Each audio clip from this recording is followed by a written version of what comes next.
Basta kay Sir Rojan, ibang klase. Let's go!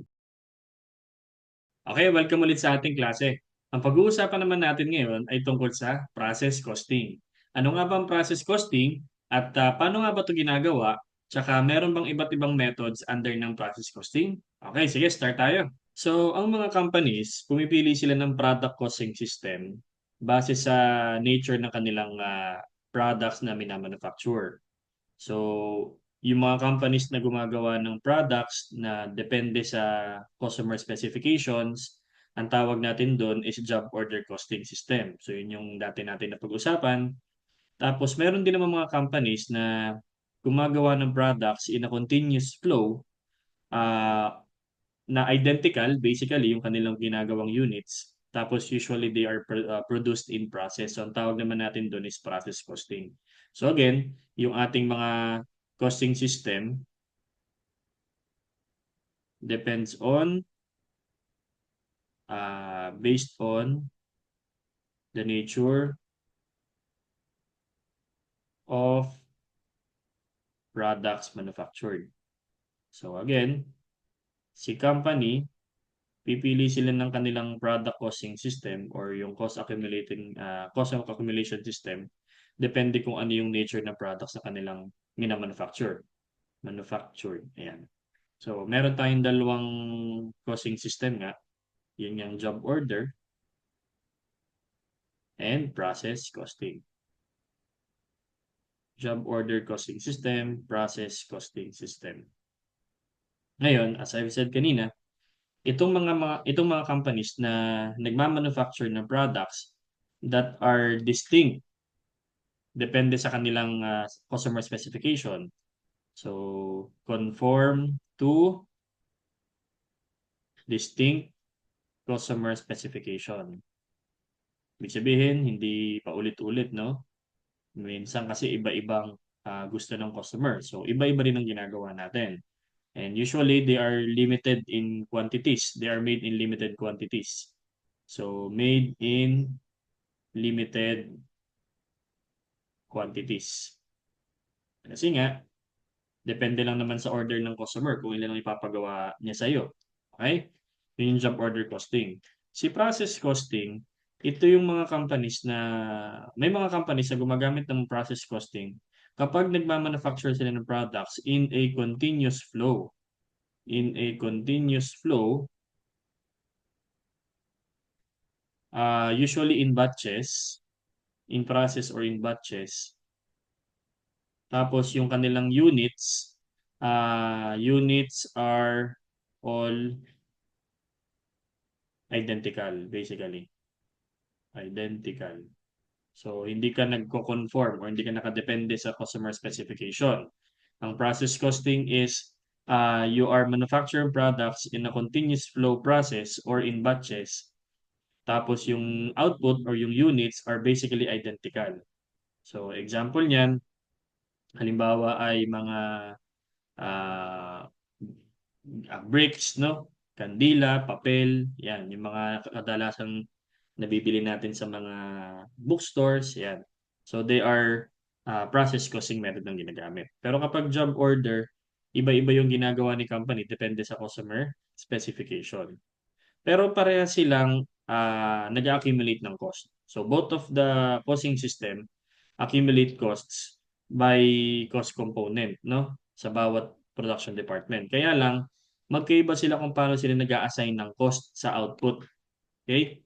So they assign cost to departmental output differently. Okay? So itong si job order, so assignment of cost, assign cost. Yan. Si job order,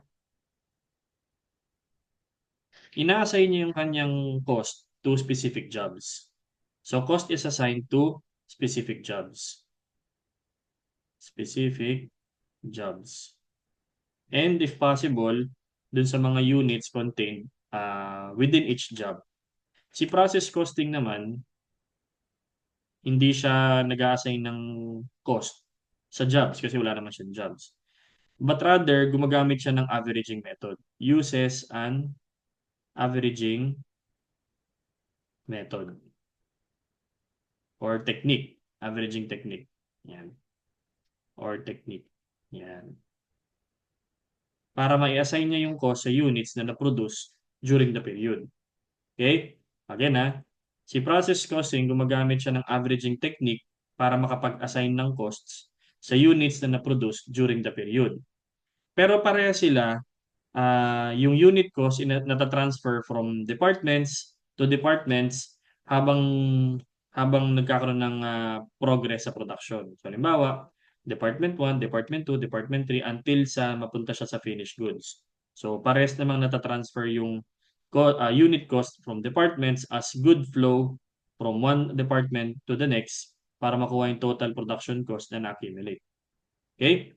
Tapos pag-uusapan din natin dito yung dalawang methods na kung paano mag-compute ng unit cost under ng process costing. So dito sa process costing, we have two methods of calculating unit costs in computing unit cost.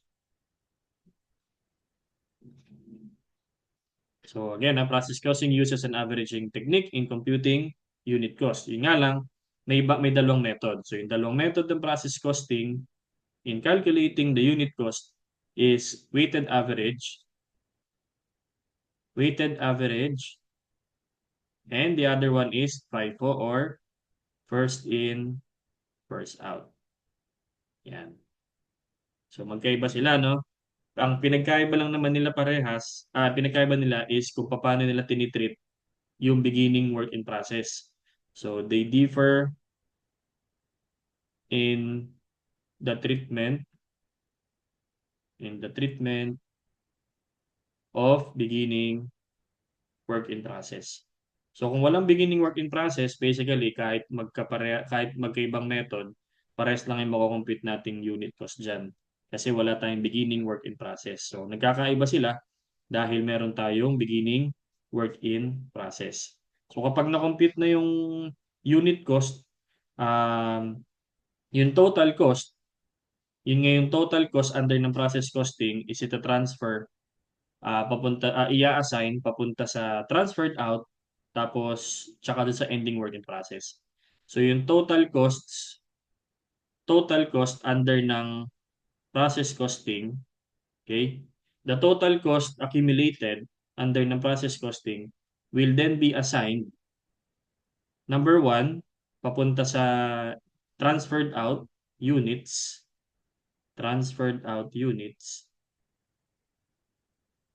and number two, yung ating ending work in process.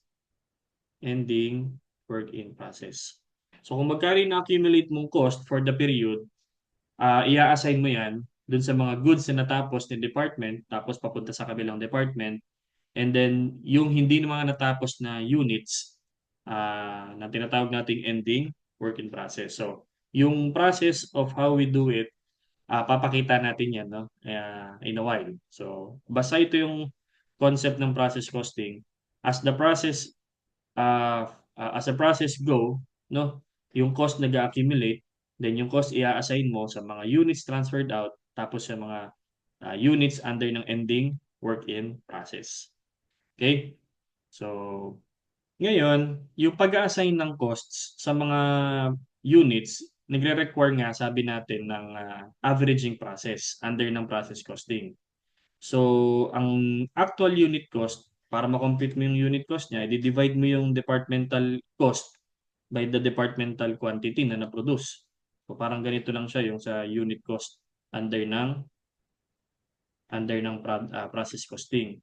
Yung production cost under ng isang department divided by yung production quantity na nagawa ni department.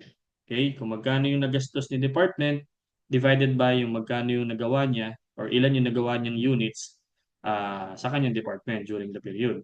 Ngayon, itong production cost, paano makukuha itong production cost na yan? So, pwede nating itong malaman by accumulating the departmental cost na incur in the single period. Okay?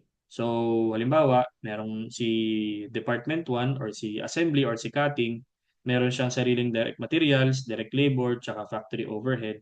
So, lahat ng yun yung kanyang department cost. So, yun yung production cost na incur niya. So basically, yun lang naman yun. Okay? Yan. Department costs. Yan. Halimbawa, processing department. Si processing department, so meron siyang sariling mga raw materials or direct materials, direct labor, tapos factory overhead. So itong mga cost na to, inilalagay natin sa mga products. So ito yung products. Tapos yung mga products, depende yan, no? Kung siya ay ah, mapupunta sa units transferred out,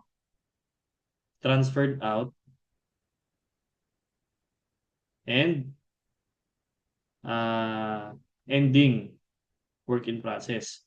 Itong transferred out, mapupunta na ngayon ito sa next department. So ito na yung next department. For example, ay si packaging or si packaging. So napunta sa kanya yung cost na ginastos ni processing. Kasi nga, process costing tayo. Nag-accumulate yung cost habang nadadagdagan yung process. So yung mga nagastos si processing department na inassign niya dun sa mga products, papunta sa units transferred out at ending, yung units transferred out, napunta ngayon kay packaging. Tapos yung ending work in process, nananatili yan sa under ng processing department. Natatapusin niya sa susunod na period, sa susunod na mag-produce ulit. Okay? So, ganun yung itsura ng process costing. Pag may natatapos si Department 1, ita-transfer niya yon sa kasunod na department. Tapos yung mga hindi niya natatapos, mananatili yung ending sa kanya na yun ngayon yung magiging tatapusin niya sa susunod na period. So basically yun yung concept ng process costing. Ngayon, ito namang denominator dito sa ating unit cost formula, it represents yung departmental production. Departmental production. Yan.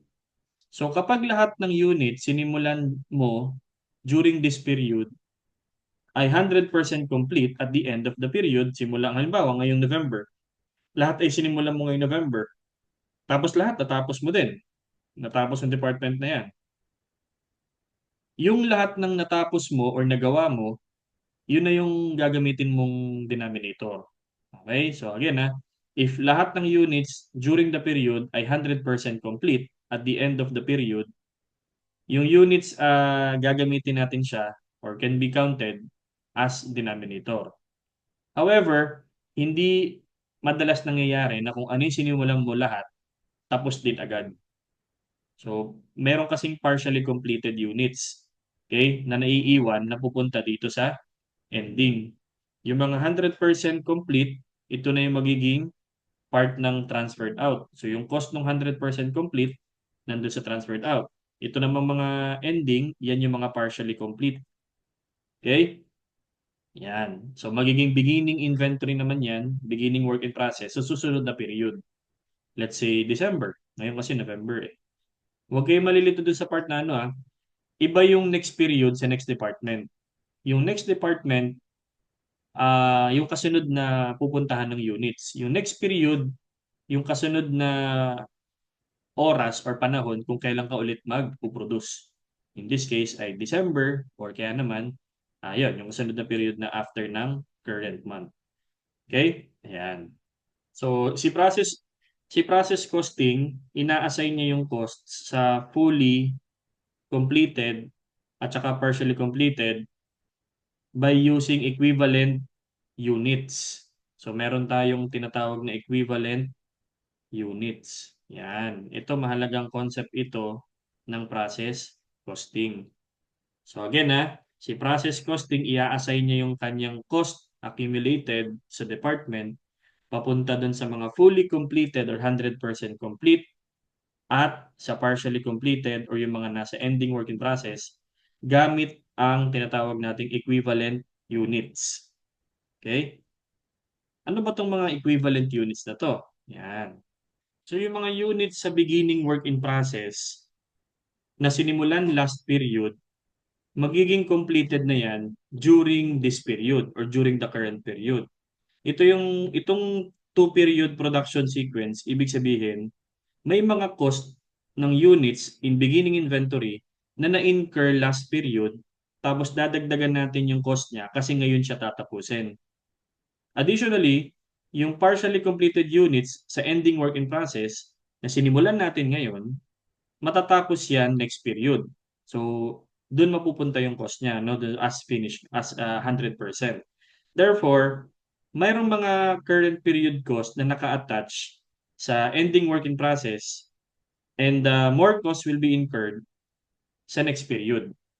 Tapos, itong mga ending work in process na to, kailangan physically ini-inspect yan para malaman yung tinatawag nating percentage of percentage of completion. Another important concept ng process costing, percentage of completion.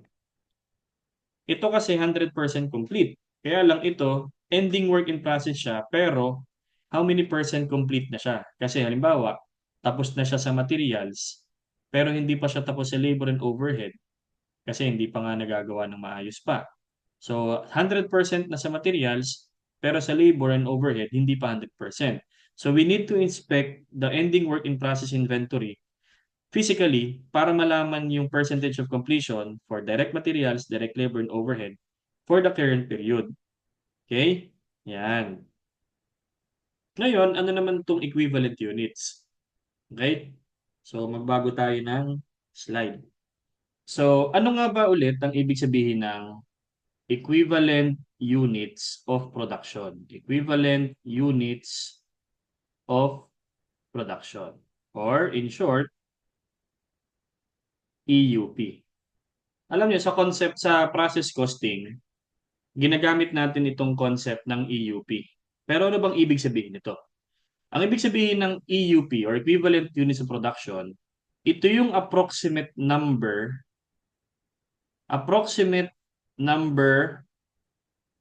of units that spent or gumamit used actual resources.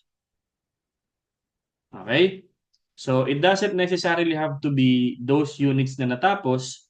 Pwede rin kasing merong mga units na hindi natapos, pero meron na silang resources na nagamit. Therefore, nagkaroon na siya ng cost. Kaya naman, pag sinabing EUP, the approximate number of units of output na dumaan sa production during a period at gumamit ng actual resources nung period na yon. Bigay tayo ng halimbawa. During the period or during the month, meron kang work in process beginning. Okay? Ito yung mga hindi mo natapos last month or last period ng department na yon, tapos gagawin siya or tatapusin siya this month.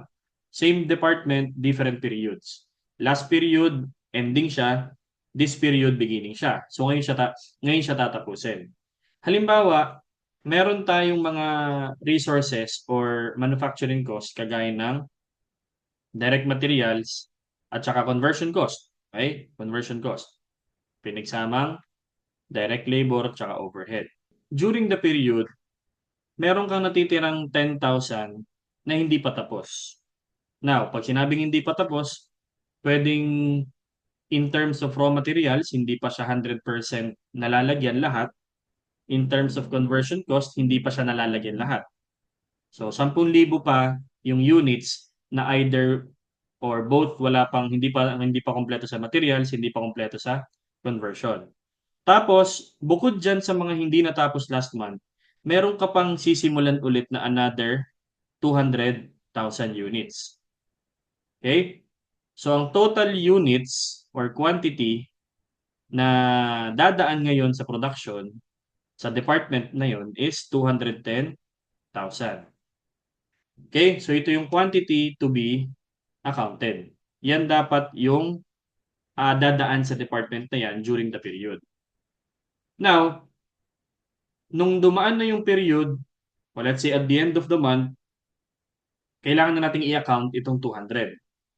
No, so during inspection or gumawa na ng report, lumabas na yung completed, yung mga natapos, yung mga units na tapos na Tapos yung naipasa na, or what you call transferred out. Yung mga tapos sa department na to, na kumpleto na transfer na sa department na kasunod, let's say 205. Out of 210 na dumaan sa department na yan, during the period, 205 yung tapos. Tapos, yung 5,000, yan ngayon yung work in process ending. Yan. So, ito yung mga hindi natapos this month or during the period. Okay? Saan papasok yung EUP or concept ng units, equivalent units of production? So by the way, this should be equal, itong dalawa. Units to be accounted for and units accounted. Quantity accounted. Pag may difference yan, pwedeng meron kang loss na during the production. So pupunta tayo doon sa susunod na discussion natin. In the meantime, alamin muna natin kung ano yung concept ng EUP. So again, meron kang tatapusin na hindi natapos last month, that is 10,000. Tapos may sinimulan ka ngayong month, okay, 200,000. Ngayon mo lang sisimulan yan, 200,000 units. Tapos, out of 210 na gagawin ngayong month sa department na yan, 205 lang yung natapos. Tapos na ipasa dun sa kasunod na department during the month. So therefore, may 5,000 na hindi mo natapos this month, natatapusin mo next month. Work in process end yun. Okay? Now, assuming we are using what we call weighted average. Weighted average muna ang ating pag-uusapan. Di-discuss din natin yan. Weighted average muna tayo. Pag sinabi natin completed and transferred out, in terms of direct materials, kompleto ba siya? Okay, yes. So therefore, lahat ng 205 units na tapos na at na-transfer na natin sa next department, in terms of direct materials, kompleto yan lahat. So yung buong 205,000 units, lahat yan may direct materials, kompleto. Hindi mo naman yan ipapasa sa kasunod na department kung hindi pa kompleto yan. Yung conversion cost, definitely, that's also the same. Pag tinanong natin, ilang units ang meron ng conversion cost? Eh di 205 kasi tapos na nga yan. Okay? Pagdating sa work in process ending, okay, kasi dito lang yung i-computan natin. Ito hindi natin yung kukumpitan, yung kasi nasa taas. Pagdating sa work in process end, nalaman natin na 80% complete pa lang yung meron ng materials. Tapos this one, 40% yung complete into conversion cost. Ano ibig sabihin yan? Ang tawag natin sa mga yan, this is what you call percentage of completion. Sinasabi sa percentage of completion, ilang units doon sa work in process ending tsaka sa beginning ang meron ng or tapos na in terms of materials and in terms of conversion cost. Pag sinabing 80% complete in terms of materials, 80% nung ending meron ng materials. At dahil meron ng materials, kasama siya sa mga materials cost na nag-consume. So 5,000 times 80% is 4,000. Pag sinabing 40%, 40% ng work in process ending meron ng conversion cost. So that is 2,000. So pag pinag-total natin, that is 209,000 and 207,000. Okay? Anong ibig sabihin yan? Ito ngayon yung tinatawag nating equivalent units of production. Ang equivalent units na na-produce natin, na nalagyan na natin ng materyales, out of 210, 209 lang ang merong materyales. Out of 210,000 units na na-account, 207 pa lang dyan ang meron ng conversion cost.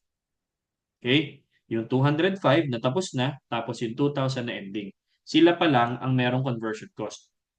Okay? So sila ngayon yung reason kung bakit kung bakit yung ating conversion cost tsaka direct materials cost ay ganitong amount.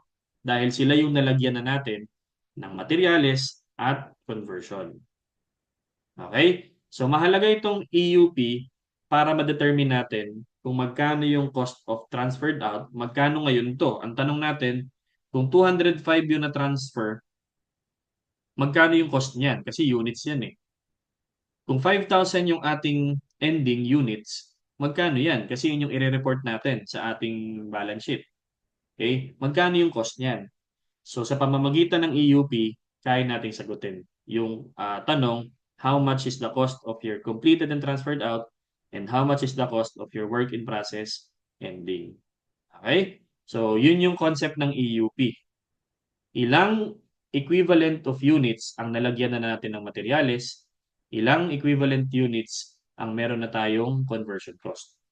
Okay? So, i-cut muna natin dito. Yung next video natin, tuturuan ko kayo kung paanong step-by-step procedure pag magsasagot tayo ng process costing problem. Then, magkakaroon tayo ng separate illustration na ia-apply natin yung mga step-by-step. Kasi yung process costing, madali lang yan. For as long as gagawin mo yung step-by-step process natin. Okay? So, I hope medyo na-introduce natin yung process costing sa inyo ng maayos. Hindi pa ito yung practical, no? Pahapyaw lang to kung ano ba talagang ibig sabihin ng process costing.